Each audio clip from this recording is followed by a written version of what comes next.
Good morning, boys and girls. Today we're going to read Chapter 8 of Detective Kemp. But before we start, I have noticed that there are some friends who sometimes aren't 100% sure of their answers at the end of the chapter. So, one strategy that strong readers use is to keep a piece of paper and pencil next to them as they read. Since this is a digital copy, you can pause it at any time, you can rewind it if you miss something, or you can even listen to the whole thing all over again. And this way you can answer the questions with a little bit more confidence. Okay?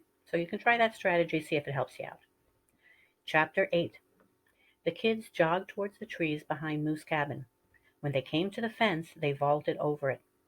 Once they were in the woods, Dink stopped short. "What's the matter?" Ruth Rose asked, catching her breath. Josh flopped on the ground. "Guys, I think Mademoiselle is stealing the paintings we saw in that secret compartment in her trunk," Dink said. "Stealing them?" Josh asked. Dink nodded. "Can you think of another reason that she'd have those paintings hidden inside the trunk like that?" "Maybe she just doesn't want them lying around where anybody could see them," Ruth Rose said. "Especially that Grandma Moses, which is real valuable." "Or she could be waiting until the paint is dry enough before she frames them," Josh put in. Dink shook his head. "The paint is dry," he said. "I felt it." Josh stood up and brushed pine needles from his knees. "Well, what should we do?" "I don't know," Dink said, "but I'm going to keep my eye on her and that trunk." Ruth Rose looked at her watch. "We have 3 minutes to get to the picnic tables," she said. "Detective Rob will be waiting for us." "Maybe we should tell him what we saw in the trunk," Josh said. "I don't know," Dink said. "I could be wrong. Anyway, we better get over there." The kids jogged to the picnic tables and found places to sit. Everyone else was there. Mademoiselle Musset was standing next to Detective Rob. "So, how many of you have followed your card clues and found the map piece?" Detective Rob asked. Almost every hand went up. Only a couple of kids, including Josh, had not been successful yet. "Okay, maybe you can find him later today," Detective Rob said. He turned to Mademoiselle Musset. "In case you haven't met her yet, this is Mademoiselle Musset. She has a fascinating job. She cleans and restores old paintings," he said. "She lives in France, but was hired by the Darbys to come here and clean their paintings. She has seen thousands of signatures, and some of them have been forged, right, Mademoiselle?" She bowed her head. "There are many clever forgers out there," she said. "Will you tell the kids how you can tell the difference between a real signature and a forged one?" Detective Rob asked. "Of course," she said. "There are 4 things to look for." Dink noticed that she was still wearing the white latex gloves when she raised one finger. "First, study the overall look of the signature." Mademoiselle Musset went on. "You may not be able to say exactly what it is, but there is something different about this signature." She held up a second finger. "Next, the length of the signature. Each time we sign our name, our signature is almost exactly the same length. Try it sometimes." But forged signatures are often shorter or longer than the actual signature. She went on to describe how a forger will lift his pen off the paper as he studies the signature he's trying to copy. When the forger puts his pen back on the paper, he leaves a tiny space. Sometimes, she went on, there will be a space and a tiny ink blot if the forger is using a ballpoint pen.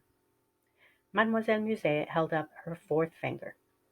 "Most forgers are nervous," she said with a little smile.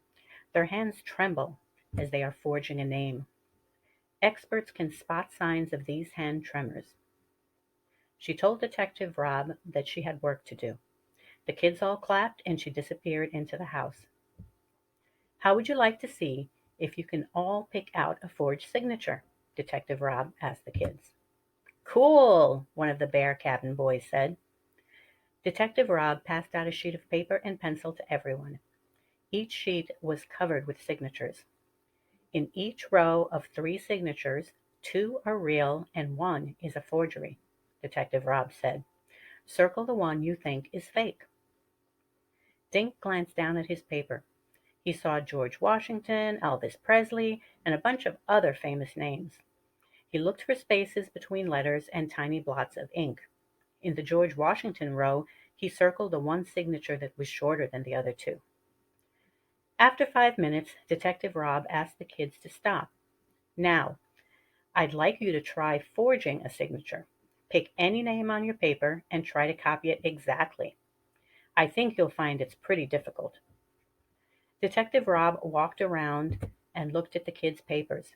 Say, that's an excellent replica of Abe Lincoln's signature, he said as he walked past Josh. I'll bet you draw or paint. Am I right? Josh nodded. I like to draw a lot, he said. I thought so, Detective Rob said. You'll make a good forger. Hey, Josh, forge me a check for $1 million, Brendan called out. Everyone laughed except Dink. He put his pencil down next to his paper. The thought that had been buzzing in his brain like a bee in a bottle finally surfaced. It's almost 11:30, Detective Rob called out. We have to stop now. Tomorrow, I'll show you how to find and lift fingerprints. Don't leave yet, Dink said quietly to Josh and Ruth Rose.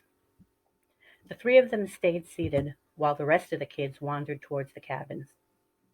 Detective Rob picked up his coffee mug and went into the kitchen. Josh looked at Dink. What's going on? You look like you sat on a tack. I figured out how Mademoiselle Musée is stealing the paintings, Dink said very quietly. I think she's making copies of them and keeping the real ones. Josh and Ruth Rose just stared at him. What do you mean? How do you know? Asked Ruth Rose.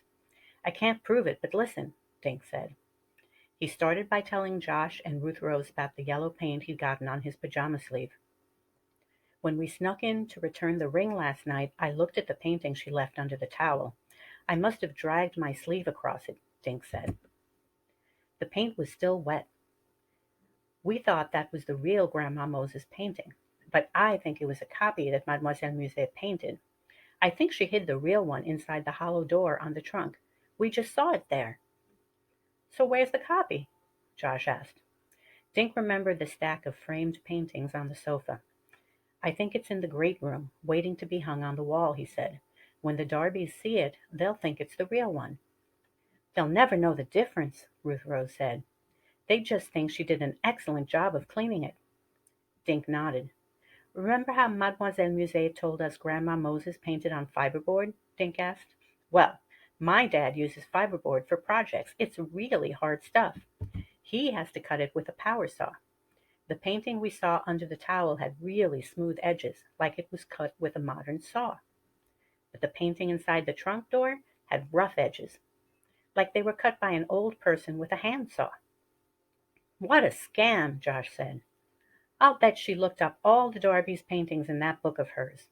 When she found ones that were valuable, she made copies and hid the real ones in the trunk door.